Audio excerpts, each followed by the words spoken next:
Hello అండి, ఎలా ఉన్నారు? Welcome to my channel Nancy vlogs and food. ఈరోజు వంట ఏం చేస్తున్నానో చూసేస్తున్నారు కదా. ఈరోజు అయితే సింపుల్గా ఈజీగా తొందరగా అయిపోయే చికెన్ దమ్ బిర్యానీ అయితే చేస్తున్నానండి. రెగ్యులర్గా చేసుకున్నట్టు కాకుండా ఈ విధంగా చేసుకున్నాం అంటే చికెన్ బిర్యానీ బిగినర్స్ కూడా చాలా ఈజీగా చేసేసుకోవచ్చు. టేస్ట్ మాత్రం వేరే లెవెల్ ఉంటుంది, నేను చెప్పక్కర్లేదు. మీరు ఒకసారి ట్రై చేసి ఎలా వచ్చిందో కామెంట్ చేయడం మాత్రం మర్చిపోవద్దు.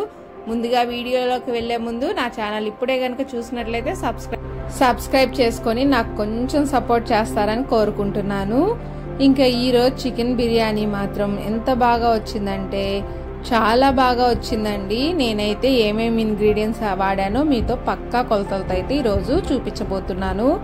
ముందుగా అయితే చికెన్ కర్రీకి, చికెన్ బిర్యానీకి ఉల్లిపాయలు, పచ్చిమిరకాయలు, టమాటాలు, పుదీనా, కొత్తిమీర, కొబ్బరి, అల్లం వెల్లుల్లి పేస్ట్ అయితే రెడీ చేసి పెట్టుకున్నాను. మీరైతే మాత్రం ముందుగా ఒక గుప్పెడు కొత్తిమీర, ఒక గుప్పెడు పుదీనా, 4 పచ్చిమిరకాయలు, 2 టమాటాలు అయితే తీసుకోండి.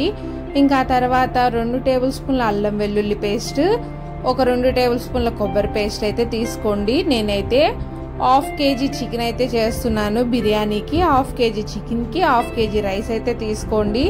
ఇందాక చూపించిన పుదీనా, కొత్తిమీర, టమాటాలు, పచ్చిమిరకాయలు మంచిగా మెత్తగా పేస్ట్ చేసుకోండి. ఈ పేస్టే మనకి రైస్కి మరింత ఫ్లేవర్ని అయితే తెస్తుంది.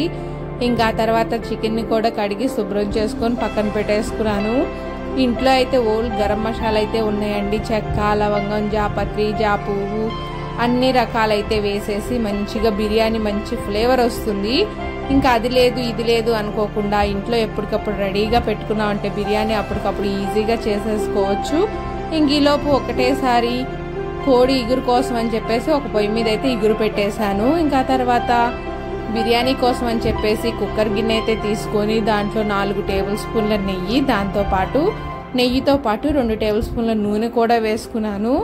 మొత్తం నెయ్యితో చేసిన విరక్తి పుట్టిద్దండి, ఎముటు కొట్టినట్టు అనిపిస్తుంది. అలా కాకుండా 2 టేబుల్ స్పూన్లది, 2 టేబుల్ స్పూన్లు ఇదైతే తీసుకున్నా అంటే చాలా బాగుంటుంది. బిర్యానీ ఆకు, చెక్క, లవంగాలు, ఒక జాజి పువ్వు, జాపత్రి, ఇలాచి, కొంచెం సాజీరా, ఇవి మాత్రం ఇంపార్టెంట్గా ఉండేటట్టు చూసుకోండి. ఇంకా తర్వాత 2 టేబుల్ స్పూన్ల అల్లం వెల్లుల్లి పేస్ట్, 2 టేబుల్ స్పూన్ల కొబ్బరి పొడి నేనైతే మొత్తం కలిపి మిక్సీ పట్టుకున్నాను కాబట్టి ఒకటేసారి వేసేసాను. మీరైతే విడివిడిగా అయినా వేసుకోవచ్చు. ఇంకా తర్వాత ఇందాక మిక్సీ పట్టుకున్న పుదీనా, కొత్తిమీర, టమాటా, పచ్చిమిరకాయల పేస్ట్ కూడా వేసేసుకొని ఆయిల్లో బాగా ఫ్రై చేసుకోండి. అప్పుడే రైస్కి మరింత ఫ్లేవర్ వస్తుంది. ఇంక ఇది ఎంత బాగా వేగాలంటే మంచి సువాసన రావాలి, మనకి లైట్గా అడుగంటాలి. అప్పుడైతేనే ఇది బాగా వేగినట్టు. చూసారు కదా, దాంట్లో ఉన్న వాటర్ కంటెంట్ అంతా వెళ్ళిపోయి ఆయిల్ కూడా పైకి వచ్చింది. ఆ విధంగా వేపుకోవాలి. ఇంకా తర్వాత శుభ్రం చేసుకున్న చికెన్ ముక్కలను అయితే ఈ విధంగా వేసేసుకోవాలి. నేనైతే 1/2 kg చికెన్ తీసుకున్నానండి. మనం ఎంతైతే రైస్ తీసుకుంటున్నామో అంత చికెన్ తీసుకుంటేనే మంచి ఫ్లేవర్ రైస్కి పడుతుంది. ఇంకా అందుకని చెప్పేసి చికెన్ ముక్కలు కూడా వేసేసుకొని బాగా వేపుకొని తగినంత ఉప్పు కూడా వేసాను. కొంచెం పసుపు కూడా వేసేసుకొని మళ్ళీ ఒకసారి 1 టేబుల్ స్పూన్ కారం, దాంతోపాటు గరం మసాలా కూడా వేసుకొని మంచిగా ఆయిల్ పైకి వచ్చేంత వరకు వేపుకోవాలి. దాంట్లో చికెన్లో నుంచి వాటర్ వస్తుంది కదా, అది కూడా డ్రై అయిపోవాలి. లేకపోతే మనకి బిర్యానీ కొంచెం నీసు వాసన వస్తుంది. ఇంకా ఆయిల్లో బాగా వేగిందంటే అసలు స్మెల్లే ఉండదు చికెన్ బిర్యానీ మాత్రం. ఇంకా తర్వాత ఒక గుప్పెడు ఉల్లిపాయలు, దాంతోపాటు ఒక 2 టేబుల్ స్పూన్లు పెద్ద సైజు అంత టేబుల్ స్పూన్తో పెరుగు కానీ వేసుకున్నామంటే మంచి రుచి వస్తుంది బిర్యానీకి మాత్రం. హోటల్లో దొరికే బిర్యానీ లాగా చాలా బాగుంటుంది.